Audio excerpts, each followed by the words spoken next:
Friends, please know that a Vivekananda monk, a true Vivekananda monk, is never an escapist. Many times I was asked in my life whether my being a monk is about escaping the world and its responsibilities or even miseries, etc. I have always said, not at all. In fact, I want to embrace the responsibilities and miseries of everyone on earth. So it's not just of my family or my community, etc., but everyone, humanity altogether. So if the humanity is happy, I'm happy. If the humanity is dissatisfied, I'm so. If the humanity has to go a long way, then I have to go a long way too. If the humanity is liberated, I feel I'm liberated. If the humanity is bound, I feel I'm bound. So this is the connection of a true Vivekananda monk. Now, monks in general, the society has an idea of monk which is very, very strong. 99% of the society believes that a monk is a person who escapes responsibility or miseries or all these things. They should be unconcerned about anything. They should be, they don't care about anything at all, and they just care about God, etc. Now, it is a phase, yes, I agree. It is beginner monks, true, and even maybe middle monks of the mid-level caliber, yes, true. But monks who touch the feet of God are not so. Monks who touch the feet of God have God's power and God's love in them, filled in them. What that makes you do is see the world and the whole existence as God sees, see yourself as God sees himself or herself, and lets you have only love in your eyes when you look at anyone, anybody. Lets you see everyone as your own children. So, with that love and the knowledge that you are immortal and that you are invincible anyway, no sword can cut you, no water can wet you, no air can dry you, no fire can burn you, etc. You, not the body. I hope you all understand that. So, with such knowledge, the divine knowledge, and with such love, that is divine love, you become a totally different person. You are concerned about everything and everyone. You are part of the work of an avatara, an incarnation of God. And we are nothing but servants of the incarnation of God, and that is Ramakrishna. So, Kurvastaraka Charvanam, this is what Vivekananda says about Ramakrishna's children and disciples and monks, which means we will crush the stars, okay, with Ramakrishna's name on our lips.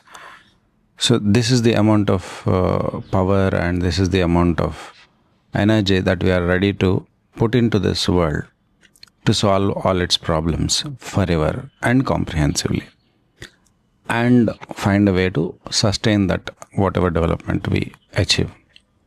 Now, this is our goal. Now, this may take a lot of time. It depends on how united we are all and how enlightened we are all in the cause. So some of us will be enlightened earlier, some of us will be enlightened later, but all of us must be united first, at least. But that will not happen because that will happen only on the basis of the knowledge that you have. And if people are not enlightened at the same time in the same degree, then yes, there will be a difference. So it will take some time. People can help us or at least stand aside. But there are people who obstruct us also. Okay, that should not be a problem. Well, but that is what it is. Like, we may fail, yes. We may fail. See, failure may not look like anything sad or anything spectacular failure. No. Failure often looks like compromising on a higher reality for lower reality. That's it. You just live in a lower reality, that's all. That itself is a failure, is the failure. And you can justify that living in lower reality in various ways. Even in the name of bhakti, even in the name of mukti, and it's so many ways. And it's very difficult to find out whether it is a failure or not, because it is covered with a lot of great words, good words, strong words. So yeah, we all need to understand, first point is that we are not escaping as true Vivekananda monks. We need to embrace everyone, whether it is happening or not in the so-called mainstream or the majority people, etc. I don't see so, unfortunately, and that is why I had to disassociate with them, because I cannot approve that. I cannot continue working there if I am associated with them because of my seniority, juniority, whatever it is, etc. I have to keep listening to them.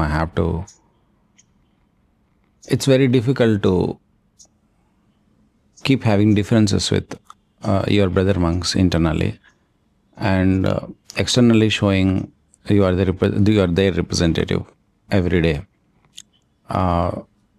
even when you know that all of you are not on one page. And even more difficult it is when people don't have answers for your questions. It is one thing to disagree.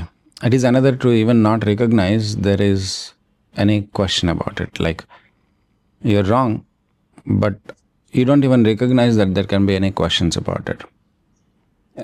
You just think there should not be any questions about it because you use the name of God. Like, you say whatever work I'm doing here is God's work. That's a very simple and easy way to say everything else is not God's work. And therefore, what you're doing is you are dividing work.